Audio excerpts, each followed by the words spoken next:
The Flaxborough Assembly Rooms had, over the course of 87 years, hosted every variety of cultural exertion that the borough could muster: public lectures on the benefits of cod liver oil, amateur dramatics of troubling enthusiasm, the annual poultry fanciers' banquet, and, once, an Esperanto convention that had left the caretaker deliriously convinced that the town was about to be annexed by Latvia. On this particular Thursday evening, however, the room had been swept, buffed, and mildly deodorized in preparation for a ceremony of civic significance. A portrait, commissioned, funded, and fussed over by the Borough Cultural Improvement Committee, was to be unveiled. The subject was the late Alderman Cyril Kettleby, a man notable chiefly for being persistently present at every public function for 30 years, and for having once suggested that Flaxborough should twin with Basingstoke for moral reinforcement.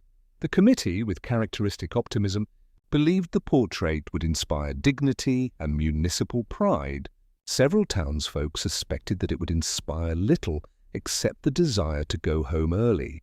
Mrs. Dorinda Harbottle, chair of half the societies in town and unofficial presiding spirit of local gossip, had positioned herself in the front row. Her hat, a confection of feathers resembling a startled pheasant attempting escape, oscillated gently as she whispered to her companion. "Painted by a Miss Eliza Meldrum," she murmured, with the air of one discussing contraband. "Very modern. I'm told she once submitted a portrait to an exhibition in London where the sitter's head was placed on backwards."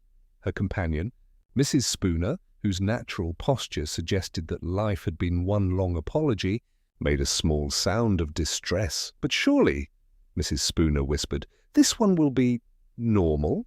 Mrs. Harbottle bestowed upon her a pitying look appropriate to one who had not kept properly abreast of culture. "My dear, nothing is normal any more. Heart least of all." At the edge of the room, Inspector Pubright stood with the mildly resigned dignity of a man who had been invited for reasons unclear even to the inviter. Tall, courteous, and possessed of a face that suggested he might be quietly amused by everything, Pubright observed rather than participated. He had long ago concluded that civic occasions were useful chiefly as opportunities to see the town's subtler emotional weather patterns. Dr. Havelock Vine, curator of the Flaxborough Museum and self-appointed custodian of aesthetic seriousness, stepped up to the lectern. He tapped the microphone, producing a noise that startled 3 ladies and a spaniel under someone's chair. "Ladies and gentlemen," Vine began, "the Borough Cultural Improvement Committee is—" The microphone squealed again, expressing the room's feelings more eloquently than Vine could. When at last he managed to speak without sonic incident, Vine began describing the artistic merit of Miss Meldrum's work in terms better suited to religious conversion. Meanwhile, Miss Eliza Meldrum herself, a thin, severe woman with spectacles that made her look perpetually startled, hovered to one side.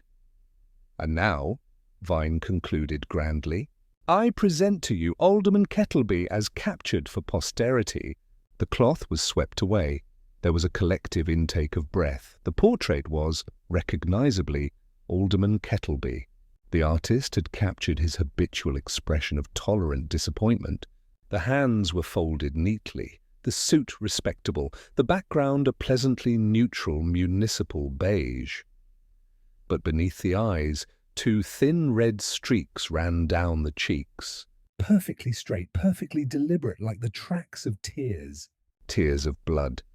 The room froze, as if the portrait had itself issued a command. Mrs. Spooner let out a small, horrified squeak. Several people turned accusingly toward Miss Meldrum, who blinked, alarmed. "That was not present when I completed the painting," she exclaimed.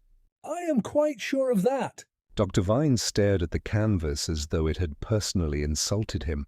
"It must be some chemical reaction," he managed, though without conviction. Whispers spread like wildfire set to a brisk wind. "Symbolic, I suppose," murmured Mrs. Harbottle approvingly, already preparing her interpretation for Monday's social meeting, or possibly accusatory. Inspector Pubright stepped closer. He bent his head, not touching the paint, but examining the flow. He said nothing, but his eyes, calm, thoughtful, almost kindly, took in the precision of the streaks, the slight smudge at the lower edge, as if recently disturbed, and the faintest trace of something dry, granulated. Along the tear line, he straightened. Dr. Vine was attempting to pretend the event was harmless. Miss Meldrum was stammering about varnish. The mayor was turning a shade that implied forthcoming indigestion. Pubright considered the room. There are moments, he reflected, when a community reveals more of itself than intended. This would be one of them. The portrait did not simply depict a man, it accused someone of what? Pubright did not yet know, but Flaxborough would tell him. It always did. Haxborough, like most English towns of respectable vintage, possessed an efficient informal communications network, operated mainly by women in hats and men who lingered unnecessarily in ironmongers. Events occurring at 7 o'clock in the assembly rooms achieved full borough-wide circulation by 9:30, often with embellishments that bore only faint relation to the original facts. By the next morning, the matter of the portrait was no longer merely an artistic misfortune involving unexpected streaks of red. It had matured into a supernatural warning, a coded accusation, a political protest, and, as one inventive butcher's assistant suggested, the precursor to the apocalypse, albeit an apocalypse expected to arrive after closing time. At the centre of this informational whirlwind was Mrs. Dorinda Harbottle, whose hat today resembled a small hedgerow experiencing migration season. She occupied her usual station at Greaves's Tea and Confectionery, where the morning's pastries lay like surrendered troops awaiting consignment. Across the table sat Miss Florinda Bligh, who had, for 27 years, served as secretary to the Flaxborough Poetry Circle, a body whose literary production consisted mainly of apologies for low attendance. "My dear," Mrs. Harbottle began, stirring her tea with slow, judicial grace. "The explanation is obvious." Miss Bligh looked relieved. "Is it?" "Symbolism," said Mrs. Harbottle in the tone of one introducing the concept of gravity to a toddler. "Artistic symbolism.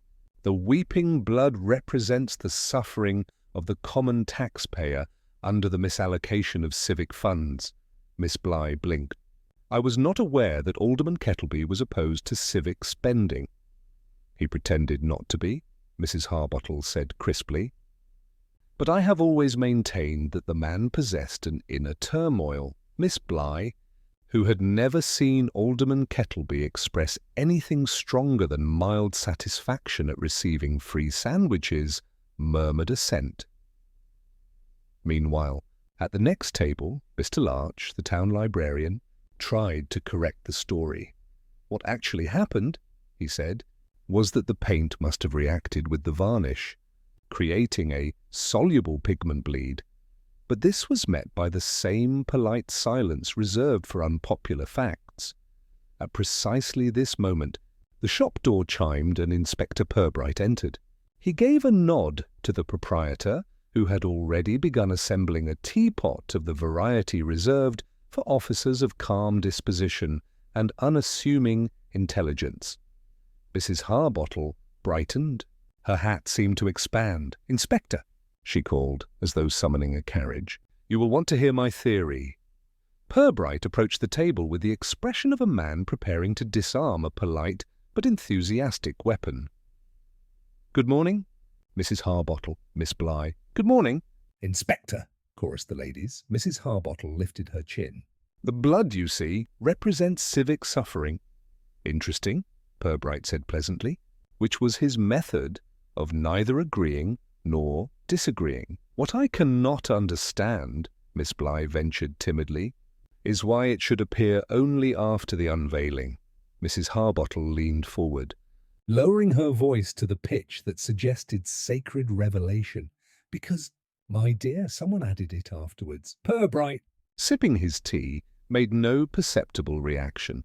Mrs. Harbottle continued triumphantly, "Someone altered the portrait in the assembly rooms overnight, or perhaps during the ceremony."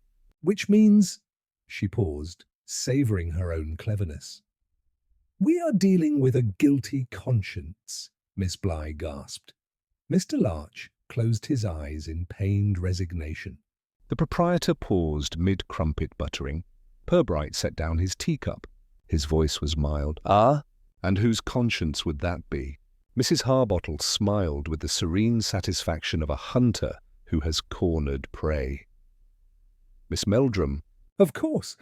The reaction to this statement varied. Miss Bligh looked horrified. Mr. Larch sighed audibly. The proprietor muttered, "Oh, Lord!" under his breath. Pubright remained interested but uncommitted. "And why?" he asked. "Miss Meldrum?" "Because," Mrs. Harbottle said, lowering her voice to the exact register of delicious scandal, "she was in love with Alderman Kettleby." Miss Bligh produced a sound halfway between a cough and a squeak. Pubright blinked once. Mrs. Harbottle continued, "There was a look between them, Inspector. At the Garden Society Gala 3 summers ago. I observed it myself." She looked at him with a longing that quite overwhelmed me. Miss Bligh, whose recollection of that evening had consisted mainly of macaroon shortages, nodded slowly, uncertainly. "And Alderman Kettleby?" Pubright asked. "Oh, he was oblivious, of course," Mrs. Harbottle said, dismissing the late alderman's emotional capacity entirely. "But the heart, Inspector, does not bargain." "And now, posthumously, it speaks in paint." Miss Bligh dabbed her eyes, though whether from sentimentality or embarrassment was unclear. Pubright rose gently, his movements unhurried. "Thank you." "Mrs. Harbottle, you have given me much to consider." Mrs. Harbottle beamed. Miss Bligh exhaled. Mr. Larch resumed living. Pubright left the tea shop and stepped onto the high street, where the morning sunlight fell upon the cobblestones with the warmth of faintly used toast. The town bustled, small vans delivering bread, the newsagent arranging copies of the Daily Clarion, and 2 elderly gentlemen arguing over whether the bus fare had gone up a halfpenny or merely threatened to. Pubright walked with his hands behind his back, thoughtful but not troubled. Mrs. Harbottle's theory was, of course, nonsense, but nonsense was rarely without relevance in Flaxborough. It indicated what the town wanted to believe, whom it was prepared to suspect, and who would suffer most from such suspicion. Miss Eliza Meldrum, the painter, might now find herself the subject of sympathetic inquiries, chilly charity, or both. Pubright turned a corner, heading toward the town museum where Miss Meldrum had taken refuge from the morning's scandal. He was not going to accuse her. He was going to listen. It was, in his experience, considerably more revealing. Inspector Pubright found Miss Eliza Meldrum in the museum's East Gallery, standing very straight, like a lighthouse subjected to unexpected tidal gossip. She was staring at a taxidermied fox that had, some decades before, been persuaded into the posture of attending to business accounts. The fox's expression suggested that insolvency had just become inevitable. Miss Meldrum did not turn as Pubright approached. She said, in a voice clipped to prevent trembling, "If they have already decided I am unstable, Inspector, nothing I say will improve matters. I am acquainted with the dynamics of provincial culture." Pubright stood beside her, hands lightly clasped behind him. "People talk," he said gently, "to fill space they do not otherwise know how to occupy." She made a small, unwilling laugh taken with the sound of a cough, dressed as amusement. "That portrait," she said, "left my studio intact. I varnished it myself. If someone has tampered with it, they did so either in the assembly rooms or after its arrival there. I would appreciate the restoration of this simple truth." Pubright nodded. "You did not then intend any symbolic suggestion?" "It is a portrait of a municipal official," Miss Meldrum said, with the calm bleakness of one describing weather. If I had intended symbolism, Inspector, someone would have complained about it in the letters page. Pubright allowed himself a brief smile. May I ask, he continued, whether Alderman Kettleby had any, strong admirers? Miss Meldrum's spectacles flashed dangerously. If you are referring to that woman in the hat, she said, I assure you her imagination is the only truly vigorous part of her. Pubright inclined his head. Mrs. Harbottle does enjoy interpretive enthusiasm. She enjoys meddling, Miss Meldrum corrected. The next stage of her theory, I expect, will involve séances. No doubt the alderman will be called upon to explain himself via raps on the mantelpiece. Pubright considered this possibility with polite neutrality. Then if it was not you, he said, turning the matter gently, someone else must have had access to the painting after its completion. Miss Meldrum nodded.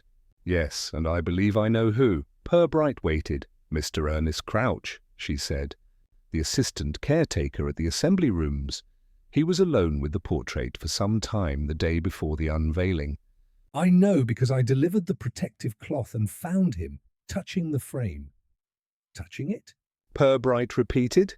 Yes, she said, expression shading toward distaste. Not cleaning, just touching. I asked what he was doing. He said he was making sure it was steady. But the painting was on a stand, covered. There was no reason to steady anything. Pubright made a small sound of interest. He thanked her and took his leave without haste, for hurrying never improved information. The Borough Arms was a public house that attempted an atmosphere of respectable conviviality, though the effect was undermined somewhat by the carpet, which had taken on the general tone of things that had once been read, but had grown uncertain about the matter in the course of time. Behind the bar, Mrs. Booth presided, a woman of iron apron, granite expression, and a moral code composed entirely of brisk disapproval. Her attitude toward gossip was not that it was wrong, merely that most people executed it incompetently. Mr. Crouch about? Pubright inquired, removing his hat. Mrs. Booth sniffed, which could have meant anything from yes to an indictment of the Prime Minister. Far end. Practising being invisible, which he is not. Her voice implied personal disappointment.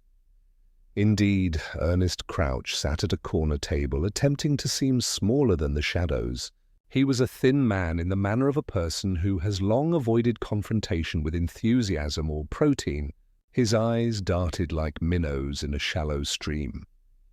Pubright approached and sat down opposite him without invitation, but with impeccable politeness.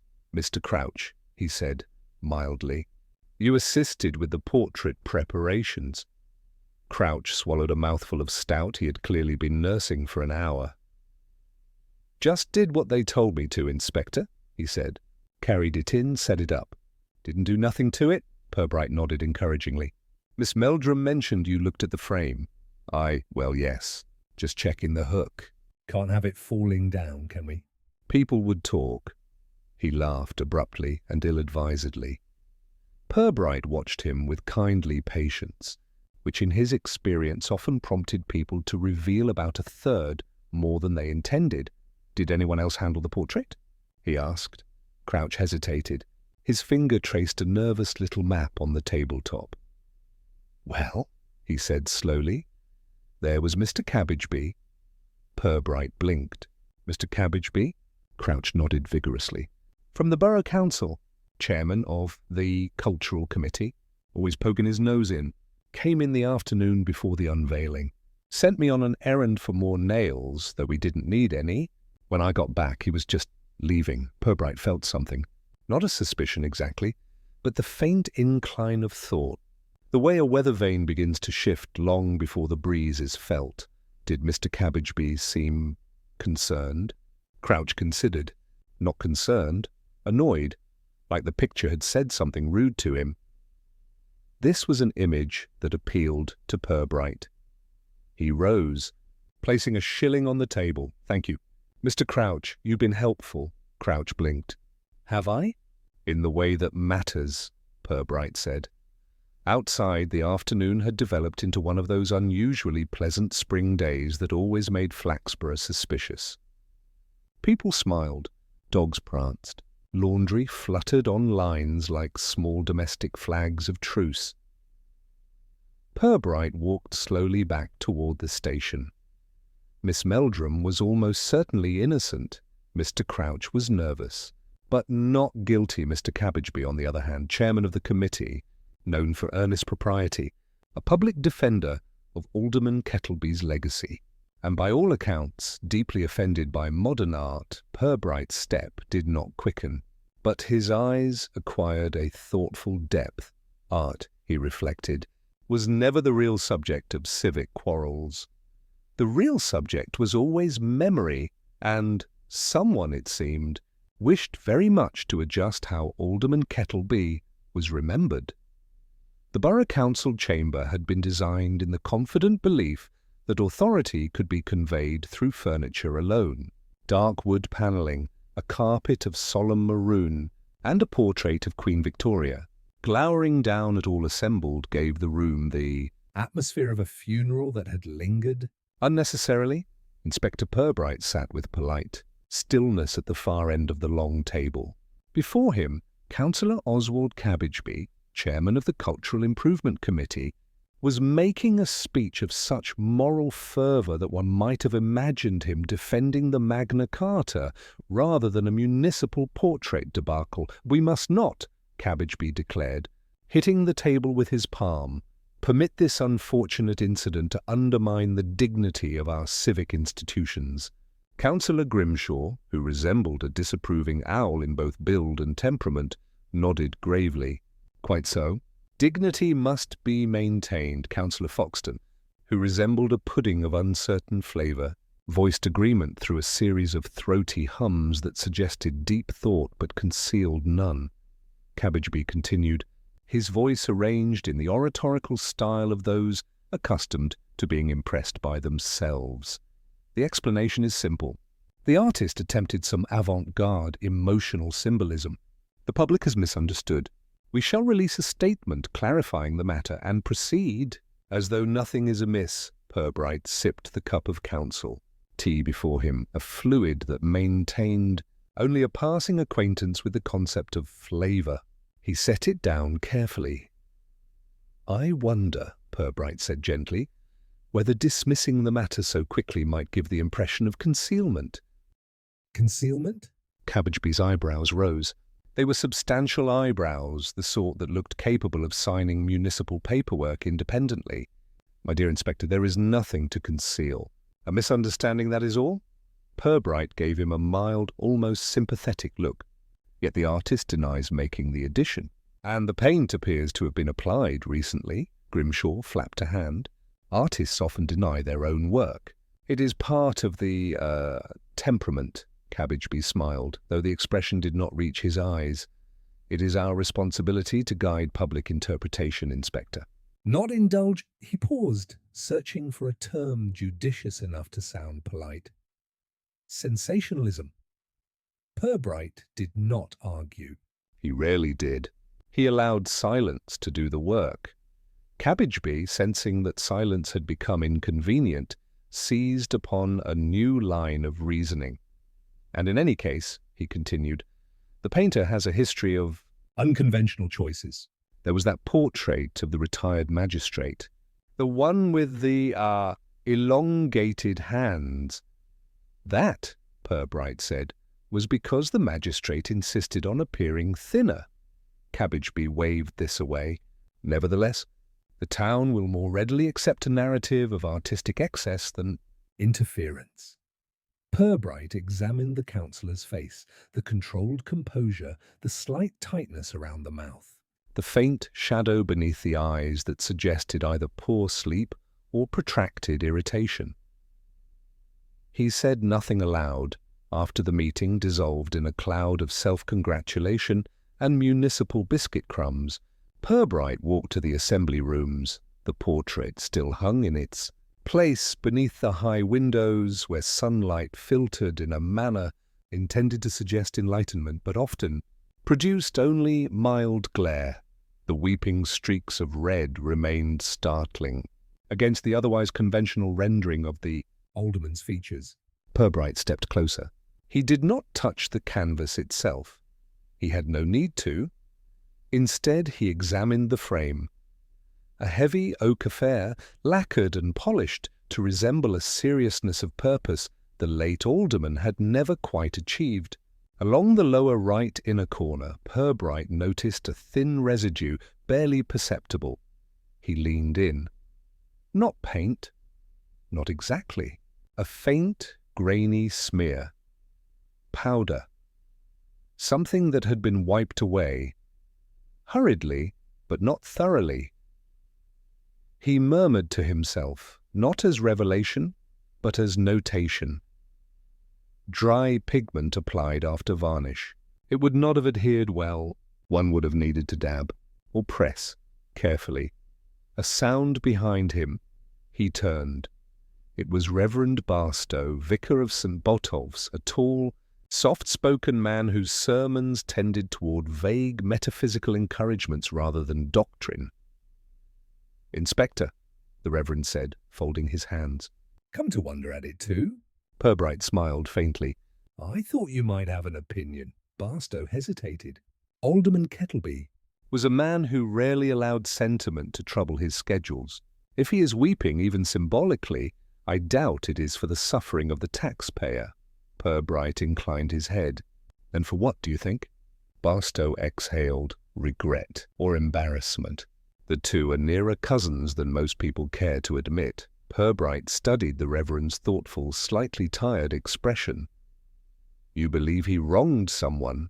Pubright asked. "Oh, Inspector," Barstow said gently, "everyone wrongs someone, particularly those who are convinced they never do." Pubright stored this away, somewhere quiet. Outside, the late afternoon sun cast long shadows across the square. Children skipped rope. A delivery boy cycled furiously, attempting to hold 3 loaves of bread and a sense of purpose simultaneously. The town exhaled in that contented, indifferent way that small towns do when they believe events have resumed their predictable course. But Pubright knew the town was not. Flaxborough rarely allowed its scandals to settle until they had first passed through. Interpretation, confusion, embellishment, Emma's direction tea, and then, occasionally, truth as he walked back toward the station. He noticed something in a shop window. A sign in Wainwright's Art and Stationery. Special offer.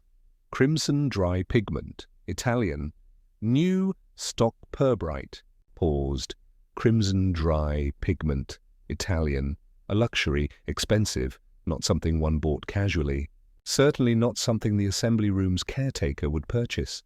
Someone with aesthetic pretensions. However, someone with a sense of symbolism, someone concerned with public memory, might. He stood very still for a moment. Not deduction completed. Not certainty reached. But direction, quietly, unmistakably, forming. Mrs. Harbottle's gossip had pointed in the wrong direction, but it had nevertheless pointed. Because for all her imaginative embroidery, she had noticed something, not romance, not longing, but someone watching the painting, someone who cared. Very much how Alderman Kettleby was seen, and cared even more how he would be remembered. Pubright resumed walking. The investigation had begun to breathe. Wainwright's Art and Stationery occupied a narrow shop on the high street, squeezed between a cobbler of stubborn temperament and a hairdresser whose clientele had long ago accepted mediocrity as their fate.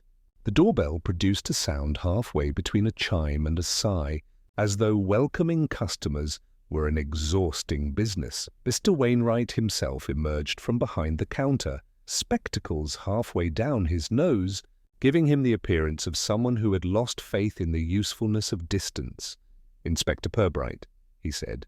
"Here to inquire about the continuing scandal of municipal portraiture, no doubt." Pubright smiled mildly. "I wonder if you could tell me who recently purchased a quantity of Italian crimson dry pigment." The spectacles shifted upward an imperceptible quarter-inch. Interest in Wainwright terms verged on hysteria.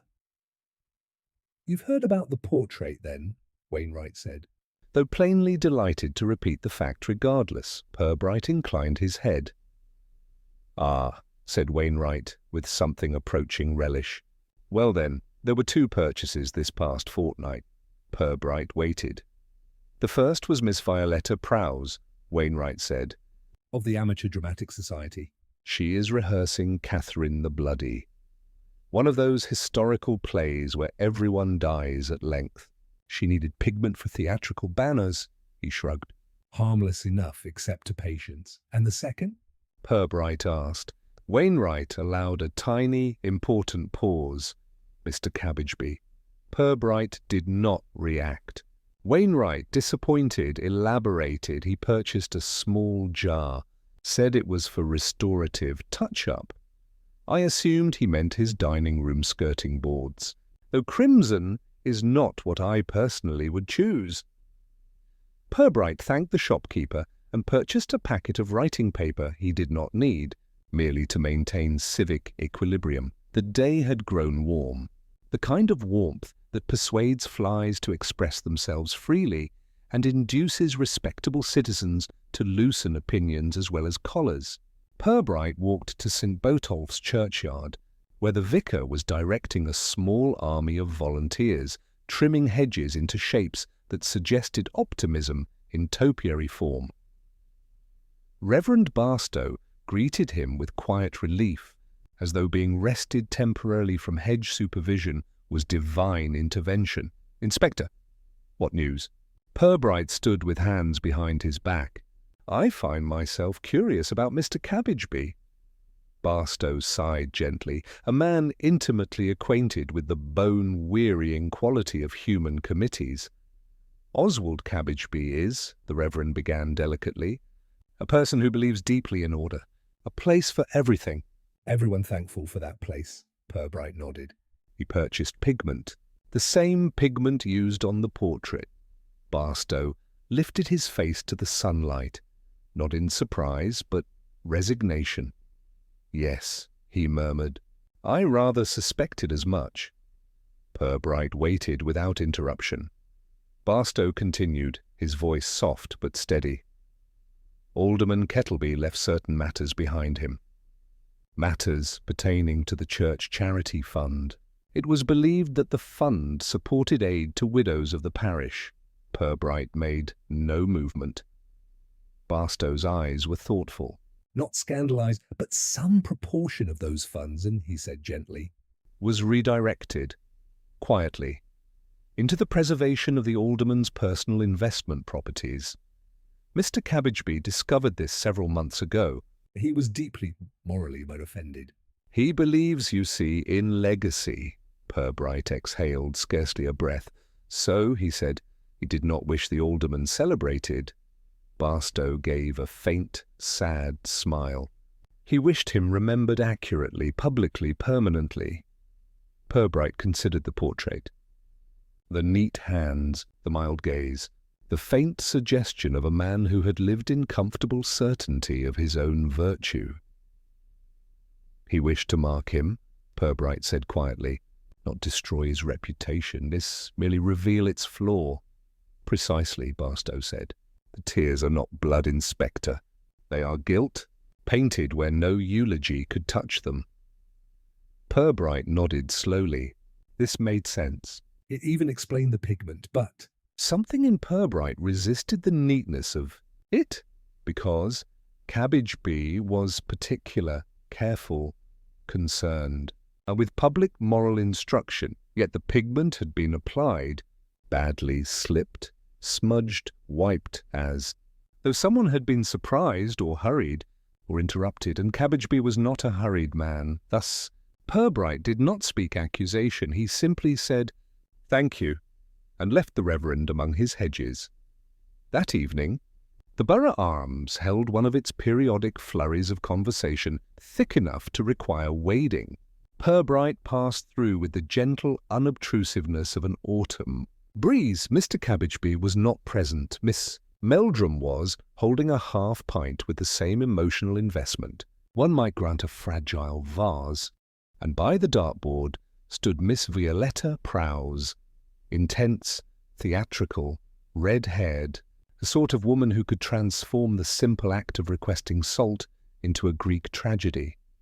She was saying loudly, "Oh, honestly, if the alderman cried blood, I expect it was out of sheer frustration at the state of our infrastructure." Laughter, admiration at her wit. But Pubright noticed something else. Her fingernails, slight traces of red pigment beneath them, the same faint, grainy hue he had seen on the frame. Not paint, not varnish, pigment. Dry pigment must be mixed before use. Pubright approached, voice warm and admiring. "Miss Prowse," he said, "your performance as Queen Catherine was much spoken of." "I understand you are rehearsing again." Her eyes lit with the fierce joy of an actress addressing an audience. "Oh, Inspector, rehearsing, yes?" "Fighting heroically, dying nobly. Ah, a role to consume the soul." Pubright nodded. "And the banners?" "They require pigment, yes?" "Yes," she said proudly. "My own artistic touch." Pubright smiled as though this were exactly the answer he desired, and no more. "And you were at the assembly rooms the day before the unveiling, were you not?" She blinked. "Just once." "How clever of you to know that," she said, with forced lightness. Pubright did not answer. Instead, he said, "May I ask, did Alderman Kettleby ever refuse you something?" This time, she did not blink. She froze. Completely. The pub's noise continued, but around her, silence seemed to form. Pubright already knew the answer. Miss Prowse swallowed. Her voice, when it emerged, was small, stripped of theatrics. "He would not sponsor our summer production," she whispered. "He said amateur dramatics encouraged emotional excess in women." Pubright nodded gently, which meant the tears were not guilt. They were revenge, petty, human, vindictive in the most domestic way possible. Not to destroy the alderman, but to mock him forever, which Pubright reflected was far worse. The disappearance of the portrait was not discovered with drama. No alarms, no crashing doors, no screams or gasps. It was discovered by Mrs. Birtwistle, the assembly room's cleaning supervisor, at precisely 7:42 the next morning, while attempting to locate her feather duster. She stood in the middle of the hall for nearly a full minute before announcing, to nobody in particular, "Well now, that's gone." The statement was not fearful, outraged, or even especially surprised. It was simply the tone of a woman who had spent 36 years watching furniture and responsibility wander off at the hands of men who should have known better. She telephoned the police station with the same unhurried certainty. "A painting's been mislaid," she reported. "Thought someone might want to know." When Inspector Pubright arrived, the assembly rooms were filled not with citizens or officials, but with a distinct silence. The kind of silence that settles where something very public has occurred, and nobody is ready to assign blame just yet.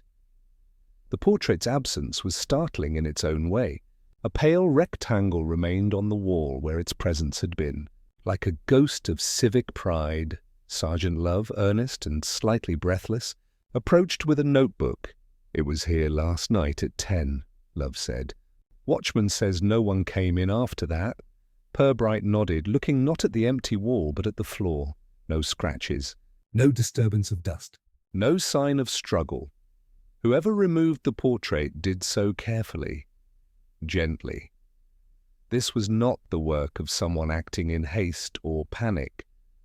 But the timing was interesting because two people at least now had emotional reason to worry about the painting, Mr. Cabbageby, who might wish to avoid scandal becoming public fact, Miss Violetta Prowse, who might fear her impulsive theatrical revenge would be discovered. Yet neither explanation sat comfortably with Pubright, because both of those motives would likely yield destruction, not removal. Someone had taken the portrait away to keep it alive in the world, not erase it. That was something else entirely. As Pubright considered this, the hall doors banged open and Mrs. Harbottle arrived, carrying the force of moral narrative like a weather system entering the room. "I knew it," she announced, hat blazing with feathers of triumphant foreknowledge. "The painting has been stolen by the guilty." Miss Spooner, trailing behind like a timid punctuation mark, murmured, "Probably the artist, Dorinda. She is clearly unstable. They get feelings?" "Feelings are not criminal behavior," Pubright remarked gently. Mrs. Harbottle bestowed upon him a look of deep, "Pained patience, Inspector," she said. "I recognize your commendable reluctance to judge, but the truth is obvious to anyone with a discerning mind." Pubright smiled slightly. "And what truth is that?" "That the painting was taken to prevent further supernatural manifestation," Mrs. Harbottle declared, to the visible alarm of the caretaker's terrier nearby. Miss Spooner whispered, "Oh dear." Pubright decided that silence would serve him better than argument.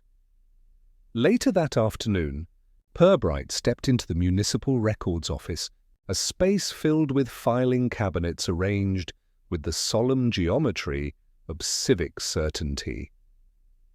Behind the central desk sat Mr. Sidney Plowright, Clerk of Records, a narrow man who appeared to have been composed entirely of dust and caution. Pubright greeted him with cordial respect. "Mr. Plowright, I am looking into matters concerning Alderman Kettleby's property holdings." Mr. Plowright stiffened. "Officially? Unofficially?" "For now," Pubright replied. This, curiously, relaxed the man immediately. Plowright leaned forward, lowering his voice to the precise pitch of bureaucratic subversion. "I suppose you've heard," he whispered, "about the discretionary transfers?" Pubright gave the faintest nod. Plowright exhaled, relieved to be in the presence of someone who knew, without requiring scandalous elaboration. It wasn't just the charity funds, Inspector. There were arrangements. Quiet, ongoing arrangements. Pubright waited. "A woman," Plowright said, with the air of someone confessing to improper poetic interest. "A Mrs. Adelaide Giffin. Kettleby was supporting her, financially." Purbright's brows rose. "A mistress?" Plowright shook his head quickly. No, not that.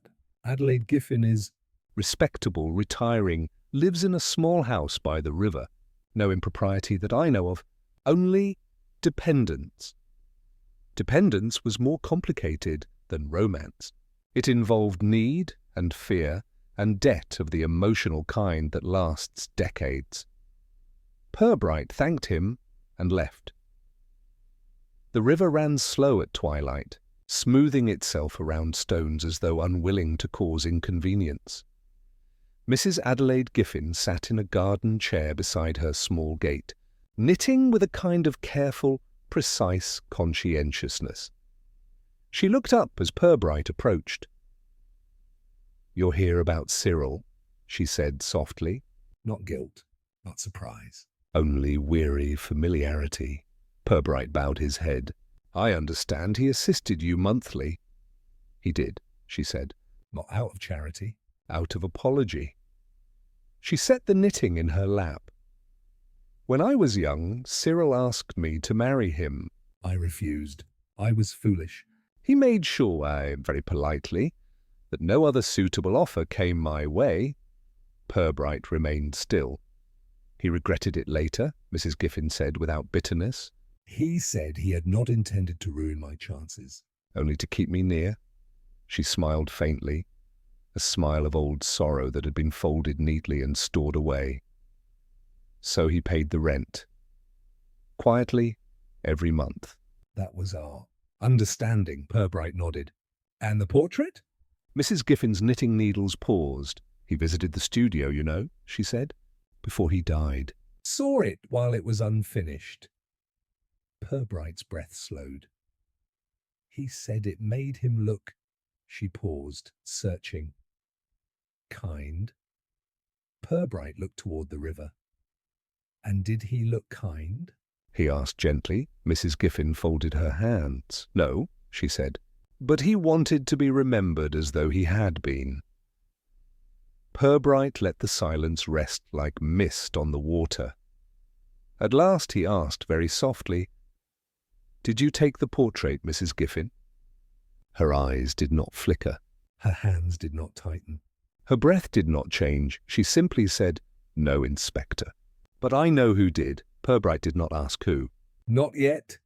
He simply nodded, because the tone of her voice told him the person who took the portrait Did so not to protect the alderman, not to shame him, not to mock him, but to keep him someone somewhere in Flaxborough, was not ready to let the alderman go. Mrs. Wendlemore lived in a house that looked from the street as though it might have once been a boarding establishment for genteel ghosts.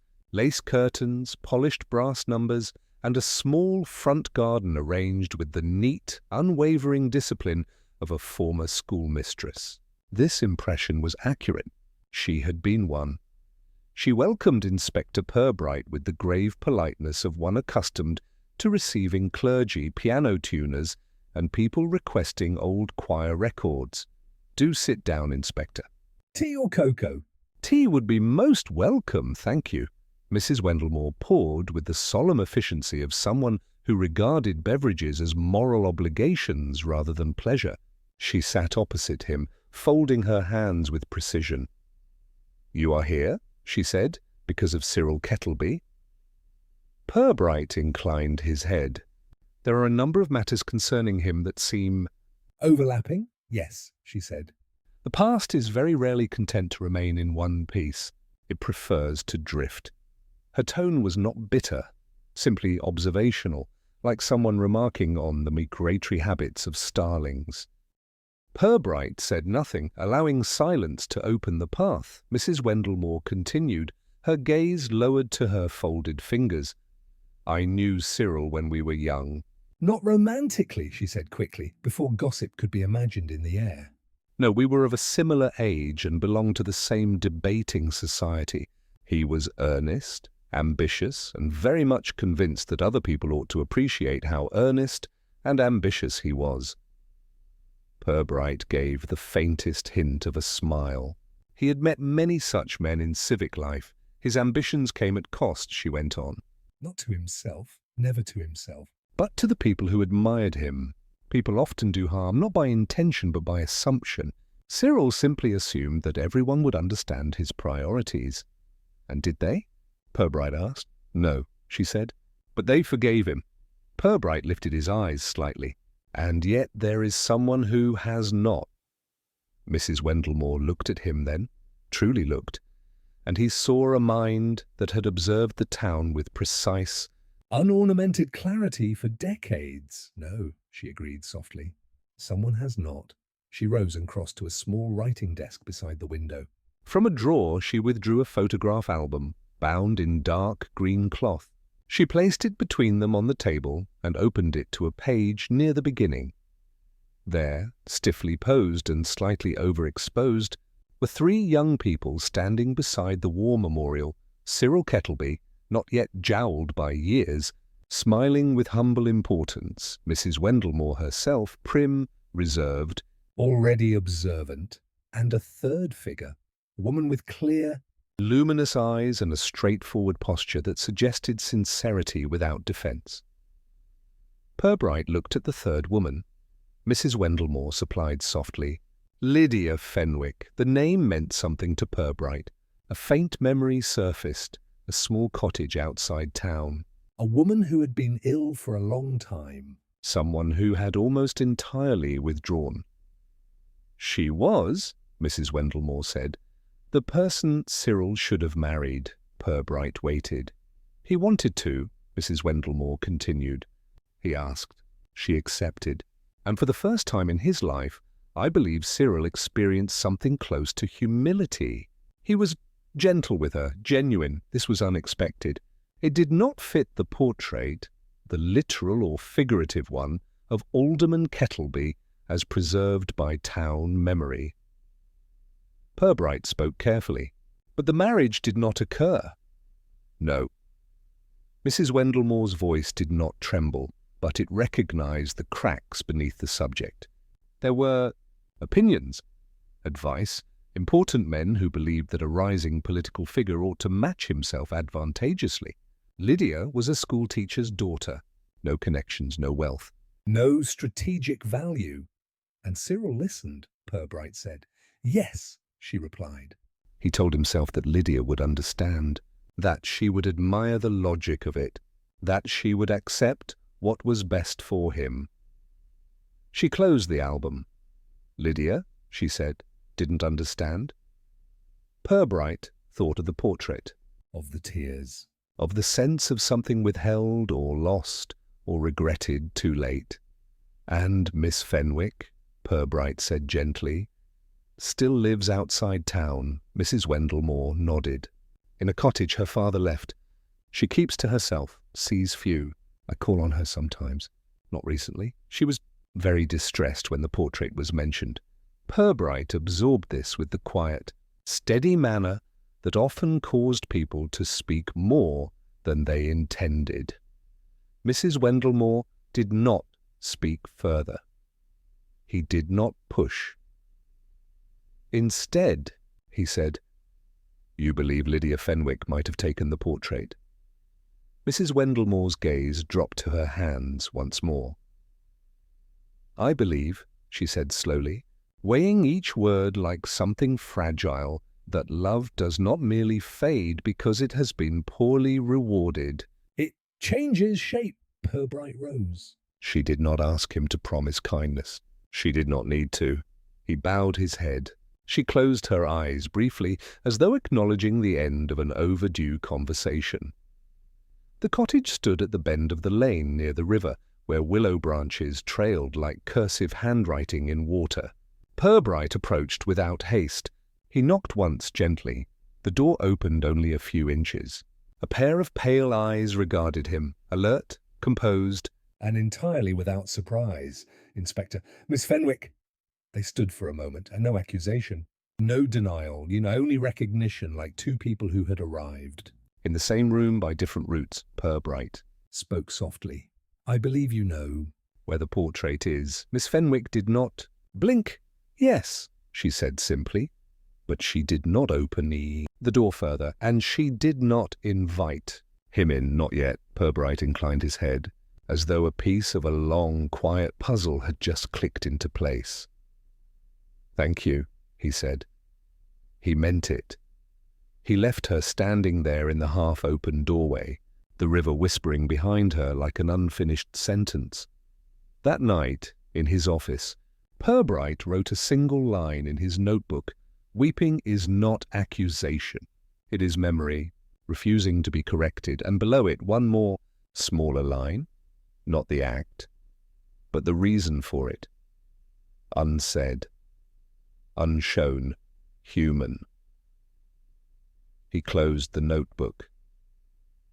He did not need to look at it again. Inspector Purbright's habit, when confronted with the knotted underside of human behavior, was to walk, not briskly, not with purpose, simply walk, allowing the town to speak in its own unhurried dialect. Flaxborough did not at first glance look like a town burdened by emotional complexity. Its rooftops sat neatly beneath a calm sky. Its gardens grew in polite modesty. Its pavements bore only the occasional dramatic flourish of litter introduced by schoolchildren testing the limits of municipal tolerance. Yet beneath this placid surface lay a ferment of quiet grievances, careful loyalties, and old promises that had never expired, only settled like sediment. Pubright crossed the high street, nodding once to the newsagent, who was deep in conversation with a customer about the suspicious reliability of modern umbrellas. He passed the greengrocer, who was arranging apples into moral categories of bruised and unbruised. He observed the baker's window, where a tray of glazed buns suggested happiness while conveying exactly none. To anyone else, it would have been a pleasant morning stroll. To Pubright, it was a diagram. He turned these matters over with the same calm care he reserved for polishing his spectacles. Miss Violetta Prowse dramatic and wounded, had sought revenge for a slight, a petty, private insult disguised as civic disapproval. She had marked the portrait with pigment, not to destroy it, but to humiliate the man who had dismissed her. But she had not stolen it. Mr. Cabbageby, offended by Kettleby's misappropriation of funds, had wished the portrait to tell the truth, or what passed for truth in public commemoration. He had the pigment. He had the motive, but his hand was too neat. The tears were clumsy, hesitant. Someone else had applied them. Mrs. Giffin, quietly dependent and quietly wronged, had accepted her arrangement with the alderman as a settled fact, a long, tired, mutual penitence. She had no anger left in her, but she had truth, and truth, Pubright knew, was never harmless. Lydia Fenwick, the woman who had loved the alderman when he had nearly deserved to be loved, she had not forgiven, not forgotten, and not sought attention. Her grief lived quietly, and when grief is quiet, it often moves with astonishing steadiness. Pubright sat on the low stone wall beside the war memorial where the pigeons gathered to consider pastry opportunities. He removed his notebook not to write anything new, but to look again at what he had written days before, a crime done slowly, not suddenly. A gesture, not an attack. Memory, not malice. He thought of the portrait, those two thin red lines placed with care, not passion. No splash, no streak, no symbolism of theatre. Just enough. Just enough to say, he was not what you believe. Not an accusation, a correction. Pubright reflected, as he often did, that criminal acts were rarely crimes of anger. Anger produced noise. Noise produced mistakes, but love that had turned inward, love that had been refused a place to go, that produced neatness, tenderness in the act of destruction. The careful removal of a portrait from a public wall without scratching floor or frame. Someone had handled the painting gently. Someone who had once handled the man gently. Pubright stood and resumed walking, his hands behind him like a schoolmaster contemplating attendance records. He found Reverend Barstow again, not among hedges this time, but in the vestry arranging service sheets. The Reverend, seeing Pubright, offered an expression that was either welcome or surrender. Inspector, I imagine some part of this has resolved itself in your mind. Pubright nodded. Enough of it to know what remains.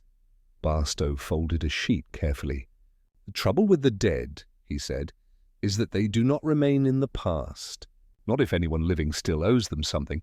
Pubright smiled faintly, or believes they do. They shared a quiet moment, one that did not require explanation. Barstow said, There is such a thing as remembrance that is not worship, and such a thing as affection that does not expire simply because it becomes impractical. Pubright nodded. And there is regret that goes on breathing even after the person who caused it no longer does. The Reverend looked at him with tired, gentle understanding. You are going to see Lydia. Then Purbright's response was neither confirmation nor denial, merely the subtle, indefinite quiet that served as both. Evening arrived with slow patience. Flaxborough's windows glowed in lamplight. The rooftop softened into silhouette. The river smoothed itself to a mirror. Pubright did not go to Lydia Fenwick immediately. Instead, he walked the boundary of the town, the outskirts, the roads where Flaxborough's tidy order faded into hedgerow and memory. The birds were settling. A dog barked in the distance. A bicycle passed slowly, carrying no urgency. The world did not rush. So neither did he.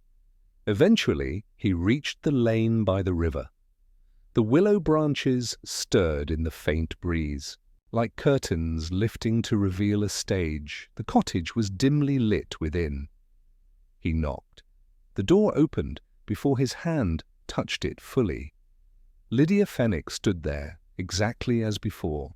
No fear, no defiance. No apology. Only an absence of surprise, as though she had always known this conversation would arrive like weather. Pubright spoke quietly.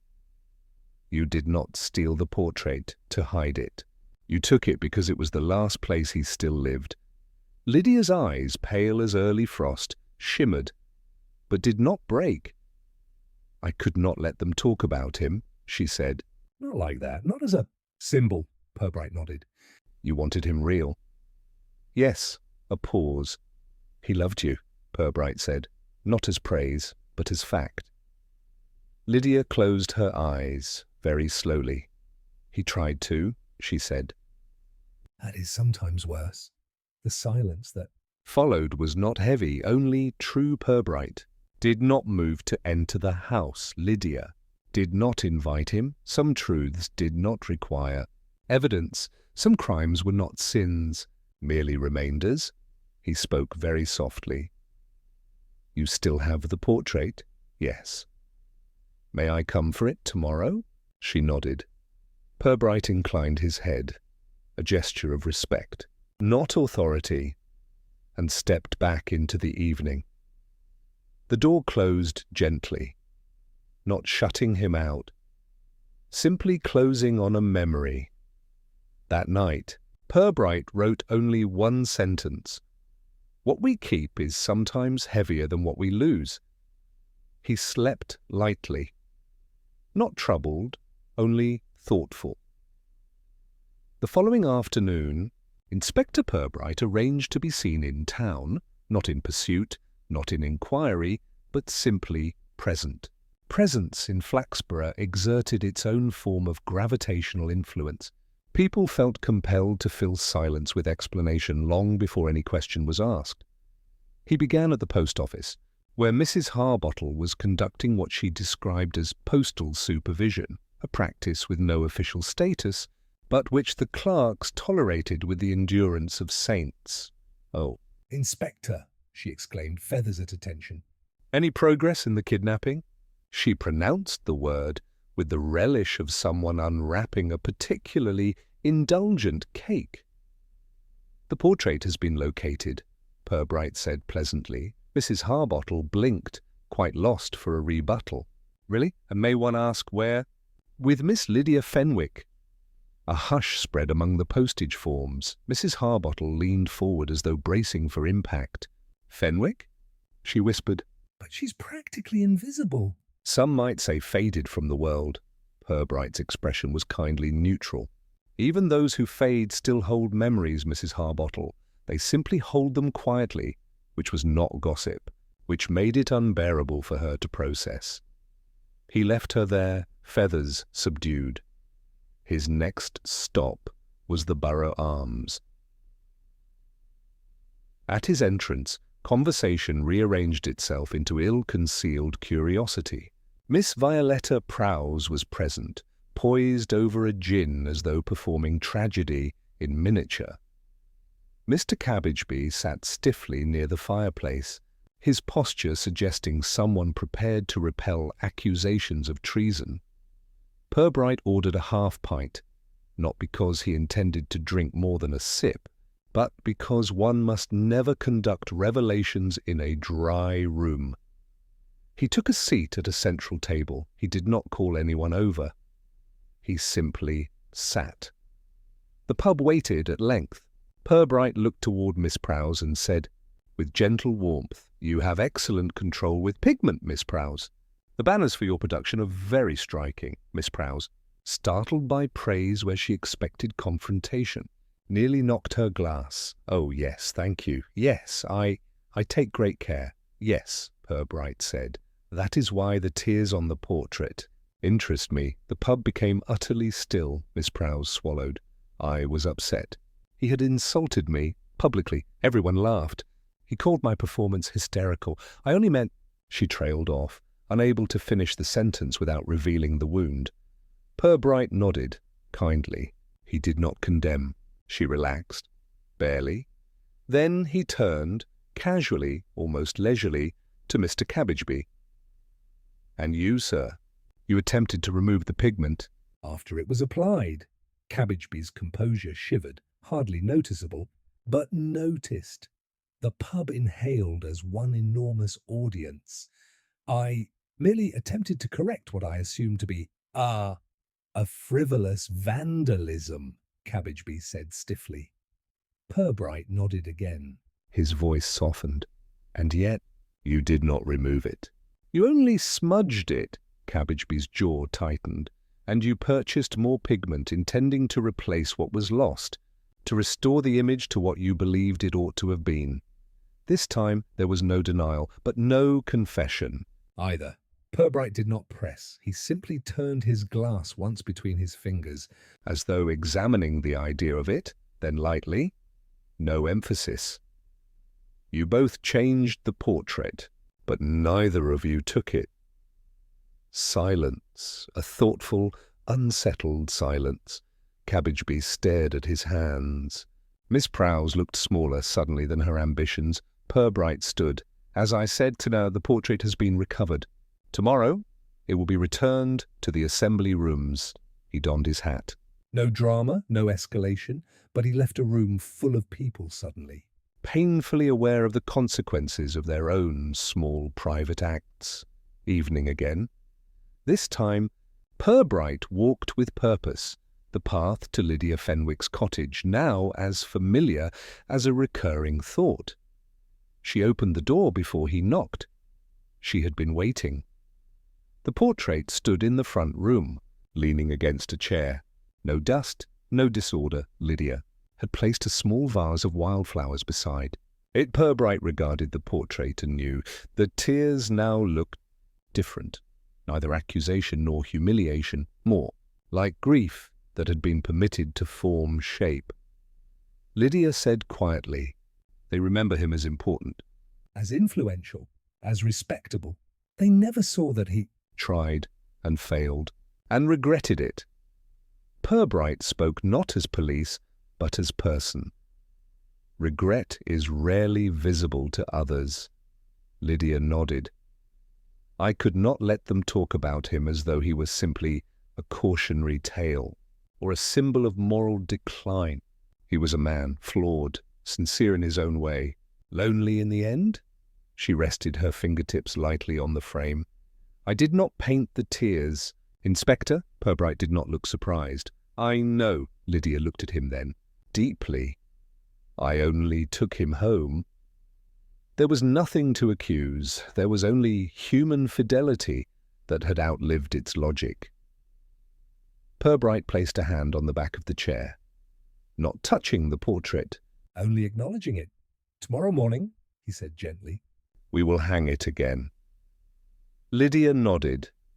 There were no tears. There had been enough already. On his way back, the night quiet as a held breath, Pubright passed the war memorial again. He paused. The stone was cool in the darkness. He reflected. Some crimes are not crimes. Some guilt is not wrongdoing. Some love is simply unfinished. He did not need to write it down this time. He understood it, and now so did everyone else. The assembly rooms had been prepared again, though with somewhat less ceremony than before. Chairs had been arranged in a semicircle, suggesting a gathering of polite concern rather than civic triumph. The portrait, returned at dawn by Pubright himself, in quiet collaboration with Lydia Fenwick, now stood on an easel rather than hung upon the wall.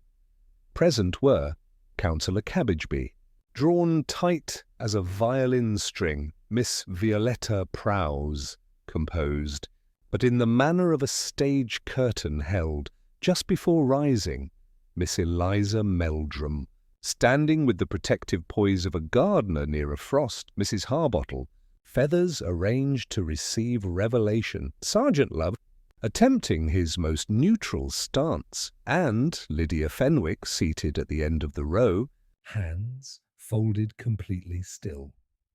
Inspector Pubright did not stand at the front like a lecturer. He simply occupied the space beside the portrait as if they were two parties to the same conversation.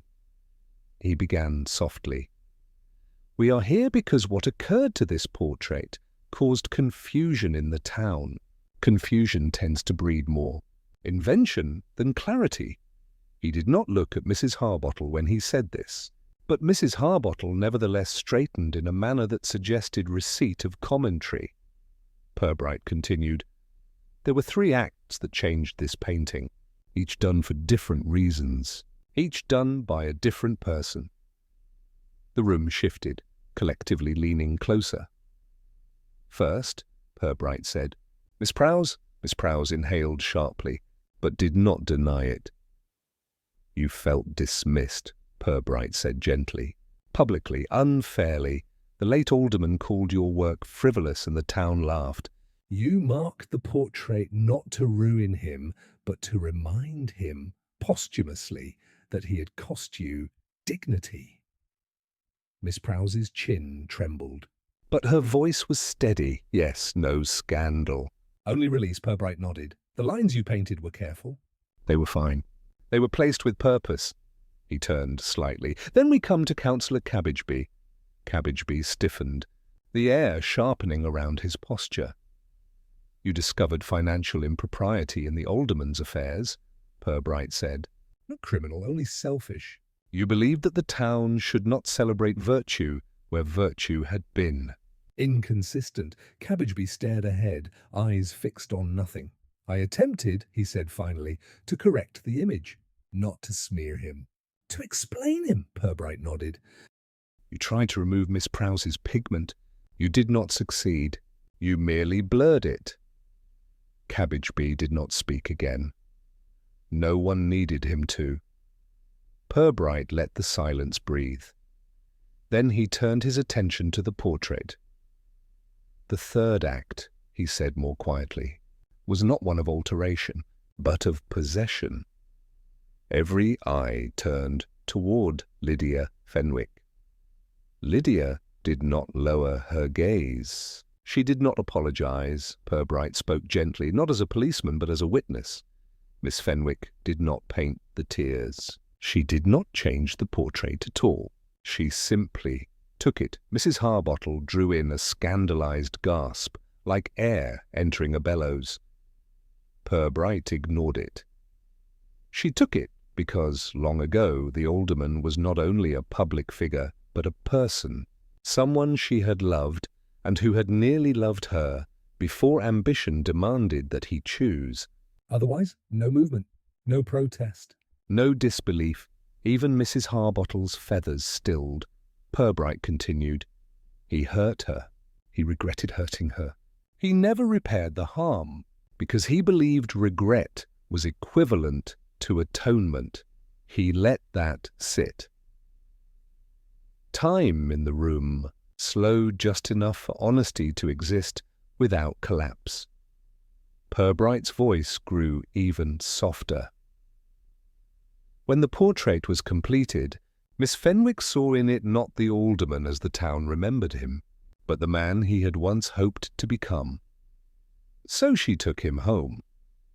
There was no romantic wording, no poetic flourish, just truth. Lydia spoke for the first time. "He was not good," she said, "but he tried to be, once, when it mattered." "I only wanted him remembered. As human," Pubright nodded. "That is all most of us hope for. No reprimand, no judgment, just conclusion." He turned slightly. "Taking in the room as a whole, therefore," he said. "There will be no charges." A ripple of reaction. Miss Prowse exhaled in a shaking sob she tried very hard to disguise as a cough. Cabbageby closed his eyes. The relief and disappointment of moral certainty undone at once. Mrs. Harbottle looked betrayed by the absence of scandal. Lydia simply bowed her head, not in shame, but acknowledgment. Pubright placed a hand, gentle. "Steady, on the top of the portrait frame. It will be rehung," he said, "as it is." Tears and all, a murmur, not objection, realization. "This town," Pubright continued, "remembers people too simply, heroes or disappointments, successes or embarrassments. But most lives are lived in the middle, flawed, earnest, incomplete." He stepped back from the painting. This portrait is not a record of scandal. It is a record of attempt. No applause, no dramatic shift, just quiet. Understanding settling into the room like dust returning to shelves. Pubright looked once at Lydia. She looked once back. Nothing more was needed. The portrait of Alderman Cyril Kettleby was rehung the following Monday, in the same position it had occupied before, though now something about the space around it felt changed. Less like a monument, more like a memory allowed to breathe. People came to look, of course, slowly, discreetly, as though visiting a grave they had pretended not to care about. They stood before it and saw, at first the tears, then gradually the expression. The portrait was not grand nor profound, nor symbolic, but the face seemed different now. Not a civic figure overseeing the borough, but a man who had once meant to do right, and had not always succeeded. Some found that uncomfortable. Others found it comforting. Most simply accepted it and returned to their errands. Grocery lists and the small, continuous business of ordinary life. Mrs. Harbottle, having failed to extract either scandal or moral revelation, adapted by claiming she had always suspected the affair to be a matter of sentiment. When questioned further, she simply adjusted her hat and said, "Well, everyone felt something, didn't they?" Miss Prowse resumed rehearsals with the Amateur Dramatic Society. Her next performance was notably more restrained, not because she lacked feeling, but because she had found it unnecessary to shout to be understood. Cabbageby continued to attend committee meetings. He still argued, still advocated, still insisted upon correctness, but now with a faint, weary kindness that unsettled everyone far more than his former rigidity. Miss Meldrum, relieved to be exonerated of artistic hysteria, began painting landscapes instead of people. They sold modestly well, quietly well, which suited her. Lydia Fenwick did not come into town for some time. She did not hide. She simply remained at the edge of things, as she always had.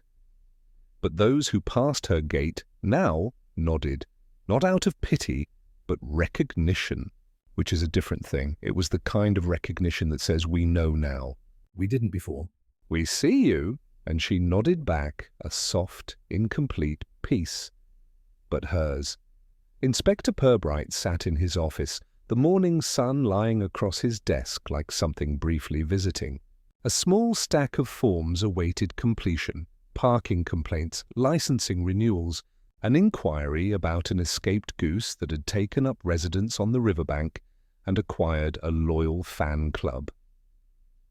Sergeant Love entered, carrying 2 cups of tea, one too strong, one too weak, and neither entirely correct. "Strange business, that painting," Love said. "Never would have thought it'd turn out like that." Pubright accepted the tea gently. It was, as always, drinkable after consideration. "Most things don't turn out the way one expects, Sergeant," Pubright replied. "Expectations have very little to do with how people actually live." Love nodded, though his understanding was approximate. "Still," he ventured, "nice that no one has to be hauled off or charged." "Makes a change." "Yes," Pubright agreed. "It does." He opened a case file. Not because he needed to, but because the day had resumed its place and routine was a kindness. Outside, the town clock chimed the hour in tones that suggested a modest but sincere attempt at grandeur. Life continued, not dramatically changed, Not cleansed or corrected. simply adjusted, the way a picture frame tilts slightly and someone sets it right with a quiet touch. Pubright wrote a short note in his general log, where such things were recorded without commentary: case closed, resolution, human. He placed his pen beside his blotter. There was no sense of triumph, just completion. And an understanding, known only to him and a few others, that the past had not been solved, but given its rightful shape. The portrait wept because memory remembers what praise does not, and in Flaxborough that was enough.